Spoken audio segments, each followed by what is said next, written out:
nicht kennt, nimmt trotzdem den Arm hoch. Sie sagen, ich hätt Power, wollen alle meine Tracks loben, denn ich's bitte nur noch mit dem Finger in der Steckdose. Verrätst du uns dein Geheimnis? Ich weiß nicht, denn es ist mir irgendwie so peinlich. Komm schon. Okay, ich mach jeden Tag und dreimal täglich und das Wichtigste ist, doch ich bin grad bloß am Bahnhof. Schlag jetzt die Zeit und danach deinen Mann tot. Spaß, ich bin harmlos und spiel auf meiner Blockflöte den Kanon, Plural-Kanon.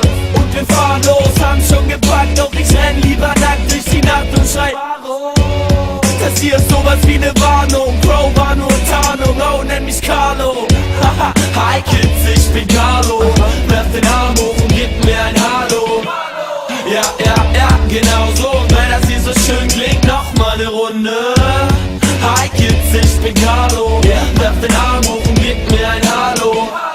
Ja, genau so. Und jeder, der mich nicht kennt, nimmt trotzdem den Arm hoch. Leute fragen mich, ob so viel Swag eigentlich wehtut. Keine Ahnung, denn ich fühle nichts, doch mir geht's gut. Dank der Ups und Downer bin ich gerade so erträglich. Überdosis, überheblich, überroll dich wie ein G-Zug.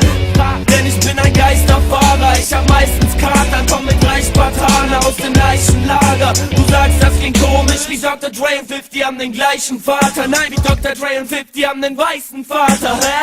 Ey, wieso sollte ich mich jemand anpassen, wenn ein Glas auf den Brust doch die Beste anmache? Keine Ahnung, wieso deine Homes mich anlachen. Sieht so aus, als würde ich ihnen nicht so große Angst machen. So langsam wird es Zeit, dass ich meine Gun packe. Scheiße, Mann, ich hab noch keine, sammel weiter Pfandflaschen. Und bis ich die Kohle irgendwann da mal zusammenkratze, chill ich einfach weiter. Jogginghose, weiße Zwangsjacke.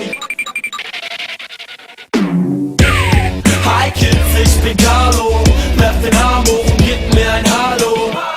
Ja, genau so. Und wenn das hier so schön klingt, noch mal ne Runde. Hi Kids, ich bin Carlo. Werf den Arm hoch und gib mir ein Hallo. Ja, genau so. Und jeder, der mich nicht kennt, nimmt trotzdem den Arm hoch.